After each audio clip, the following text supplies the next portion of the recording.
ಎಲ್ರಿಗೂ ನಮಸ್ಕಾರ. ನಾನು Harshita. Welcome back to my channel. ಎಲ್ಲರೂ ಹೇಗಿದ್ದೀರಾ? ಐ ಹೋಪ್ ಎಲ್ಲರೂ ಚೆನ್ನಾಗಿದ್ದೀರಾ ಅಂತ ಭಾವಿಸಿ ಇವತ್ತಿನ ಒಂದು ವಿಡಿಯೋನ ಸ್ಟಾರ್ಟ್ ಮಾಡ್ತಾ ಇದ್ದೀನಿ. ಗೃಹಲಕ್ಷ್ಮಿಯರಿಗೆ ತುಂಬ ಇಂಪಾರ್ಟೆಂಟ್ ಆಗಿರುವ ಮಾಹಿತಿ ಇದಾಗಿರುತ್ತೆ. ಸೊ ಹಾಗಾಗಿ ಯಾರು ಕೂಡ ವಿಡಿಯೋನ ಸ್ಕಿಪ್ ಮಾಡದೆ ಕೊನೆವರೆಗೂ ನೋಡಿ. ಸರ್ಕಾರದಿಂದ ಇವಾಗ ಲೇಟೆಸ್ಟ್ ಆಗಿ ತುಂಬ ಇಂಪಾರ್ಟೆಂಟ್ ಆಗಿ ಕೆಲವೊಂದಿಷ್ಟು ಅಪ್ಡೇಟ್ಗಳು ಬಂದಿದೆ.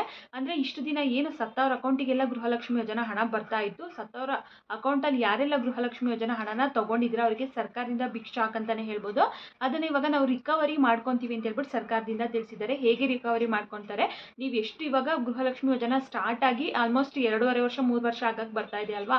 ಸೊ ಗೃಹಲಕ್ಷ್ಮಿ ಸ್ಟಾರ್ಟ್ ಆಗಿ ಒಂದು 3-4 ತಿಂಗಳಷ್ಟೇ ಬದುಕಿದ್ರು, ಅದಾದ್ಮೇಲೆ ಸತ್ತವ್ರು ಡೆತ್ ಆಗಿದ್ರು. ಅವಾಗಿಂದನೂ ಕೂಡ ನಾವು ಇಲ್ಲಿವರೆಗೂ ಅವ್ರ ಹಣನ ತಗೋತಾ ಇದೀವಿ ಅಂತ ಅನ್ನೋರು ಯಾರು ಇದ್ದೀರಾ ಅಂತಂದರೆ ಇಷ್ಟು ದಿನದ್ದು ಕೂಡ ನೀವು ರಿಟರ್ನ್ ಸರ್ಕಾರಕ್ಕೆ ಕೊಡಬೇಕಾಗುತ್ತೆ. ಸೊ ಹೇಗೆ ರಿಕವರಿ ಮಾಡ್ಕೋತಾರೆ, ಏನೇನು ಅಪ್ಡೇಟ್ ಬಂದಿದೆ ಅದ್ರ ಬಗ್ಗೆ ಅಂತ ಹೇಳ್ಬಿಟ್ಟು ಕಂಪ್ಲೀಟ್ ಇನ್ಫಾರ್ಮೇಷನ್ ಈ ಒಂದು ವಿಡಿಯೋದಲ್ಲಿ ತಿಳಿಸ್ಕೊಡ್ತಾ ಇದ್ದೀನಿ. ಜೊತೆಗೆ ಎಲ್ಲರೂ ಕೂಡ ಕಡ್ಡಾಯವಾಗಿ ಇನ್ನು ಮುಂದೆ ಜೀವಿತ ಪ್ರಮಾಣ ಪತ್ರನ ಸಲ್ಲಿಸಬೇಕು ಅನ್ನೋ ಬಗ್ಗೆನೂ ಕೂಡ ಮಾಹಿತಿನ ಕೊಟ್ಟಿದ್ದಾರೆ. ಯಾವಾಗಿಂದ ಸಲ್ಲಿಸಬೇಕು ಏನು ಅಂತ ಹೇಳ್ಬಿಟ್ಟು ಅದ್ರ ಬಗ್ಗೆನೂ ಕೂಡ ತಿಳಿಸ್ಕೊಡ್ತಾ ಇದ್ದೀನಿ. ಜೊತೆಗೆ 26-27ನೇ ಕಂತಿನ ಹಣದ ಬಗ್ಗೆನೂ ಕೂಡ ಈ ಒಂದು ವಿಡಿಯೋದಲ್ಲಿ ಮಾಹಿತಿನ ತಿಳಿಸ್ಕೊಡ್ತಾ ಇದ್ದೀನಿ. ಯಾರೆಲ್ಲ ವಿಡಿಯೋ ನೋಡ್ತಾ ಇದ್ದೀರಾ ಸ್ಕಿಪ್ ಮಾಡದೆ ಕೊನೆವರೆಗೂ ನೋಡಿ. ಹಾಗೆ ನೀವೇನಾದರೂ ನನ್ನ ಚಾನಲ್ನ ಫಸ್ಟ್ ಟೈಮ್ ನೋಡ್ತಾ ಇದ್ದೀರಾ, ಹೊಸದಾಗಿ ಏನಾದರೂ ನನ್ನ ಚಾನಲ್ ನೋಡ್ತಾ ಇದ್ದೀರಾ ಅಂದರೆ ಪ್ಲೀಸ್ ಅಶಿತಾ ಯೂಟ್ಯೂಬ್ ಚಾನಲ್ನ ಸಬ್ಸ್ಕ್ರೈಬ್ ಮಾಡ್ಕೊಳ್ಳಿ. ಹಾಗೆ ಈ ಮಾಹಿತಿ ಇಷ್ಟ ಆದರೆ ವಿಡಿಯೋಗೊಂದು ಪ್ಲೀಸ್ ಲೈಕ್ ಮಾಡಿ. ಬನ್ನಿ ವಿಡಿಯೋನ ಸ್ಟಾರ್ಟ್ ಮಾಡೋಣ. ಗೃಹಲಕ್ಷ್ಮಿಯರಿಗೆ ಕೆಲವೊಂದಿಷ್ಟು ಗೃಹಲಕ್ಷ್ಮಿಯರಿಗೆ ಬಿಗ್ ಶಾಕ್ ಅಂತಲೇ ಹೇಳ್ಬೋದು. ಯಾರೆಲ್ಲ ಸತ್ತವ್ರ ಅಕೌಂಟಲ್ಲಿ ಇಷ್ಟು ದಿನ ಗೃಹಲಕ್ಷ್ಮಿ ಯೋಜನಾ ಹಣನ ತಗೋತಾ ಇದ್ರಿ ಅವ್ರಿಗೆ ಒಂದು ರೀತಿ ಬಿಗ್ ಶಾಕ್ ಅಂತಲೇ ಹೇಳ್ಬೋದು. ಸೊ ಇವಾಗ ಆಲ್ರೆಡಿ ಸತ್ತಿರುವಂಥವ್ರ ಅಕೌಂಟನ್ನ 2.5 ಲಕ್ಷ ಅಕೌಂಟ್ಗಳನ್ನ ಸರ್ಕಾರ ಈಗ ಆಲ್ರೆಡಿ ಬ್ಲಾಕ್ ಮಾಡಿ ಆಗಿದೆ. ಆಲ್ಮೋಸ್ಟ್ ಇಲ್ಲಿವರೆಗೂ ಕೂಡ ಗೃಹಲಕ್ಷ್ಮಿ ಯೋಜನೆ ಸ್ಟಾರ್ಟ್ ಆದಾಗಿಂದ ಇಲ್ಲಿವರೆಗೂ ಕೂಡ 79 ಕೋಟಿ ಹಣ ಸತ್ತವ್ರ ಅಕೌಂಟಿಗೆ ಹೋಗಿದೆ ಅಂತೆ. ಸೊ ಇವಾಗ ಅದನ್ನೆಲ್ಲ ರಿಕವರಿ ಮಾಡ್ಕೋಬೇಕಂತ ಹೇಳ್ಬಿಟ್ಟು ಸರ್ಕಾರ ಮುಂದಾಗಿದೆ. ಯಾರೆಲ್ಲ ಇವಾಗ ಫಾರ್ ಎಕ್ಸಾಂಪಲ್ ಮನೆಯಲ್ಲೇ ಅತ್ತೆ ಸೊಸೆ ಇಬ್ಬರು ಇರ್ತಾರೆ, ಅತ್ತೆ ಸತ್ತೋಗಿರ್ತಾರೆ, ಬಟ್ ಆದರೂ ಕೂಡ ಅತ್ತೆಯದ್ದು ದುಡ್ಡನ್ನ ತಗೋತಾ ಇರ್ತಾರೆ, ಬಿಡು ಏನು ಚೇಂಜ್ ಮಾಡ್ಕೊಳ್ಳೋದು ಹೆಸರನ್ನ. ಇವಾಗ ಸೊಸೆಯವ್ರದ್ದು ಒಂದು ರೇಷನ್ ಕಾರ್ಡ್ ಇರುತ್ತೆ, ಅತ್ತೆದು ಒಂದು ರೇಷನ್ ಕಾರ್ಡ್ ಸಪ್ರೇಟೇ ಇರುತ್ತೆ ಅಂತ ಅಂದ್ಕೊಳ್ಳಿ. ಸೊ ಅತ್ತೆದು ಕೂಡ ಬರ್ತಾ ಇರುತ್ತಲ್ವ, ತಗೊಳ್ಳೋಣ ಅಂತ ಹೇಳ್ಬಿಟ್ಟು ತಗೋತಾ ಇರ್ತಾರಲ್ವ. ಸೊ ಅಂಥವ್ರಿಗೆ ಒಂದು ರೀತಿ ಬಿಗ್ ಶಾಕ್ ಅಂತಲೇ ಹೇಳ್ಬೋದು. ಸೊ ಇವಾಗ ಅದನ್ನು ಸರ್ಕಾರ ನಾವು ರಿಕವರಿ ಮಾಡ್ಕೊತೀವಿ ಅಂತ ಹೇಳ್ಬಿಟ್ಟು ತಿಳಿಸಿದ್ದಾರೆ. ಇವಾಗ ಆಲ್ರೆಡಿ ಬ್ಯಾಂಕ್ ಮ್ಯಾನೇಜರ್ಸ್ಗಳ ಜೊತೆ ಮಾತುಕತೆ ಆಡಿ ಅದನ್ನು ಹೇಗೆ ರಿಕವರಿ ಮಾಡ್ಕೋಬೇಕು, ಇವಾಗ ಆಲ್ರೆಡಿ ಸತ್ತಿರೋರ ಅಕೌಂಟ್ ಎಲ್ಲ ಹಾಗೆ ಇರುತ್ತಲ್ವ, ಅವ್ರ ಅಕೌಂಟಿಗೆಲ್ಲ ದುಡ್ಡು ಬಂದಿರುತ್ತಲ್ಲ, ಸೊ ಅದನ್ನೆಲ್ಲ ಹೆಂಗೆ ರಿಕವರಿ ಮಾಡ್ಕೋಬೇಕು, ಏನು ಇಷ್ಟು ದಿನ ತಗೊಂಡಿರೋದು ಎಲ್ಲರದ್ದು ಕೂಡ ಹೇಗೆ ರಿಕವರಿ ಮಾಡಬೇಕು ಅಂತ ಹೇಳ್ಬಿಟ್ಟು ಅದನ್ನು ಬ್ಯಾಂಕಲ್ಲಿ ಬ್ಯಾಂಕ್ ಮ್ಯಾನೇಜರ್ಸ್ಗಳ ಜೊತೆ ಮಹಿಳಾ ಮತ್ತು ಮಕ್ಕಳ ಕಲ್ಯಾಣ ಇಲಾಖೆಯಿಂದ ಒಂದು ಡಿಸ್ಕಷನ್ ಆಗ್ತಾ ಇದೆ, ಮೀಟಿಂಗ್ ಆಗ್ತಾ ಇದೆ. ಖಂಡಿತವಾಗ್ಲೂ ಇಷ್ಟು ದಿನ ನೀವು ಏನು ತಗೊಂಡಿದ್ದೀರಾ, 1 ವರ್ಷ ಬದುಕಿದ್ದು ಇನ್ನೊಂದು 2ನೇ ವರ್ಷದಿಂದ ಡೆತ್ ಆಗಿದ್ದಾರೆ. ಆಲ್ಮೋಸ್ಟ್ ಒಂದು 10 ಕಂತವರೆಗೂ ಅವ್ರು ಬದುಕಿದ್ರು. ಇನ್ನು 11ನೇ ಕಂತಿಂದ ಅವ್ರು ಬದುಕಿರಲಿಲ್ಲ ಅಂತಂದರೆ ಇಲ್ಲಿಗೆ 26 ಕಂತನ್ನ ಕೊಟ್ಟಿದ್ದಾರೆ. 16 ಕಂತುಗಳನ್ನ ಅಮೌಂಟನ್ನ ನೀವು ವಾಪಸ್ಸು ಕೊಡಬೇಕಾಗುತ್ತೆ ಸರ್ಕಾರ. ಸೊ ಆ ರೀತಿ ಸ್ಟ್ರಿಕ್ಟಾಗಿ ಏನಾದರೂ ರೂಲ್ಸ್ ಮಾಡ್ತಾರಂತೆ. ಬಟ್ ರಿಕವರಿ ಮಾಡ್ತೀವಿ ಅಂತಲೂ ಕೂಡ ತಿಳಿಸಿದ್ದಾರೆ. ಇವಾಗ ಯಾರ್ಯಾರ ಅಕೌಂಟಲ್ಲಿ ಎಷ್ಟೆಷ್ಟು ದುಡ್ಡಿದೆ ಸತ್ತವ್ರ ಅಕೌಂಟಲ್ಲಿ ಅದನ್ನು ಕೂಡ ನಾವು ರಿಕವರಿ ಮಾಡ್ಕೊತೀವಿ ಅಂತ ಹೇಳ್ಬಿಟ್ಟು ತಿಳಿಸಿದ್ದಾರೆ. ಹೇಳ್ದಂಗೆ 2.5 ಲಕ್ಷ ಅಕೌಂಟ್ಗಳನ್ನ ಆಲ್ರೆಡಿ ಬ್ಲಾಕ್ ಮಾಡಿದ್ದಾರೆ. ಜೊತೆಗೆ 79 ಕೋಟಿ ಹಣ ಸತ್ತವ್ರ ಅಕೌಂಟಿಗೆ ಹೋಗಿದೆ. ಎಲ್ಲನೂ ಕೂಡ ರಿಕವರಿ ಮಾಡ್ಕೊತೀವಿ ಅಂತ ಹೇಳ್ಬಿಟ್ಟು ತಿಳಿಸಿದ್ದಾರೆ. ಇದೆಲ್ಲ ಮುಗಿದ ಮೇಲೆ ಏನು ಮಾಡ್ತಾರಂತೆ, ಎಲ್ಲರೂ ಕೂಡ ಇನ್ನು ಮುಂದೆ ಕಡ್ಡಾಯವಾಗಿ ಜೀವಿತ ಪ್ರಮಾಣ ಪತ್ರನ ಸಲ್ಲಿಸಬೇಕು ಅಂತ ಹೇಳ್ಬಿಟ್ಟು ಸರ್ಕಾರದಿಂದ ತಿಳಿಸ್ತಾ ಇದ್ದಾರೆ. ಸೊ ಇವಾಗೆಲ್ಲ ಈ ಪ್ರೋಸೆಸ್ ಎಲ್ಲ ಕಂಪ್ಲೀಟ್ ಆಗಬೇಕು. ಯಾರ್ಯಾರ ಅಕೌಂಟಿಗೆ ಸತ್ತವ್ರ ಅಕೌಂಟಿಗೆ ಹೋಗಿದೆ ಅದೆಲ್ಲ ರಿಕವರಿ ಮಾಡಿಕೊಂಡು ಅದನ್ನೆಲ್ಲ ಬ್ಲಾಕ್ ಮಾಡಿ ಅಕೌಂಟ್ಗಳನ್ನ ನೆಕ್ಸ್ಟು ಪ್ರತಿ ವರ್ಷ ಎಲ್ಲರೂ ಕೂಡ ಕಡ್ಡಾಯವಾಗಿ ಜೀವಿತ ಪ್ರಮಾಣ ಪತ್ರ ಸಲ್ಲಿಸಬೇಕು ಅಂತ ಹೇಳ್ಬಿಟ್ಟು ರೂಲ್ಸನ್ನು ಮಾಡ್ತಾರಂತೆ. ಈ ಒಂದು ಏನು ಸತ್ತವ್ರ ಅಕೌಂಟ್ ಎಲ್ಲ ಕಂಡುಹಿಡಿಯೋದಕ್ಕೆ ಅದನ್ನೆಲ್ಲ ಮಾಡೋದಕ್ಕೆ ಇವಾಗ ಆಶಾ ಕಾರ್ಯಕರ್ತೆಯರನ್ನ ಬಳಸ್ಕೊಂಡು ಯಾರ್ಯಾರು ಸತ್ತಿದ್ದಾರೆ, ಏನು ಯಾರ್ಯಾರ ಅಕೌಂಟ್ ಕ್ಲೋಸ್ ಆಗಿದೆ ಅದನ್ನೆಲ್ಲ ಲೀಸ್ಟನ್ನ ತೊಗೊಂಡು ಇವಾಗ ಸರ್ಕಾರ ಏನೋ ಪ್ಲ್ಯಾನ್ ಮಾಡ್ತಾ ಇದೆ. ಹೆಂಗೆ ಬ್ಲಾಕ್ ಮಾಡಬೇಕು, ಹೆಂಗೆ ಅದನ್ನೆಲ್ಲ ರಿಕವರಿ ಮಾಡ್ಕೋಬೇಕು ಏನು ಅಂತ ಹೇಳ್ಬಿಟ್ಟು. ಸೊ ಇಷ್ಟು ದಿನ ಯಾರೆಲ್ಲ ತೊಗೊಂಡಿದ್ದೀರಾ ಆದಷ್ಟು ಬೇಗ ನೀವೇ ಸ್ವತಃ ಹೋಗಿ ಇವಾಗ ಅದನ್ನು ಅಕೌಂಟ್ಗಳನ್ನ ಕ್ಲೋಸ್ ಮಾಡಿಸ್ಬಿಡಿ. ಅಥವಾ ಏನಾದರೂ ಅವರು ನಿಮ್ಮದು ರಿಕವರಿ ಅಂತ ಬಂದರೆ ನೀವು ಅಷ್ಟು ದುಡ್ಡನ್ನ ಕಡ್ಡಾಯವಾಗಿ ಸರ್ಕಾರಕ್ಕೆ ಕೊಡಲೇಬೇಕಾಗುತ್ತೆ. ಇದು ಇವಾಗ ಬಂದಿರುವಂಥ ಲೇಟೆಸ್ಟ್ ಅಪ್ಡೇಟೆಡ್ ನ್ಯೂಸ್ ಅಂತಲೇ ಹೇಳ್ಬೋದು. ಸೊ ಒಂದು ರೀತಿ ಸ್ವಲ್ಪ ಜನಕ್ಕೆ ಶಾಕ್ ಅಂತ ಹಾಗೆ ಆಗುತ್ತೆ. ಸೊ ಏನು ಮಾಡೋಕ್ಕಾಗಲ್ಲ, ಇಷ್ಟು ದಿನ ತೊಗೊಂಡಿರ್ತೀರಲ್ವ, ಸೊ ಅದನ್ನು ಕೊಡಲೇಬೇಕಾಗುತ್ತೆ ನೀವು ರಿಕವರಿನ.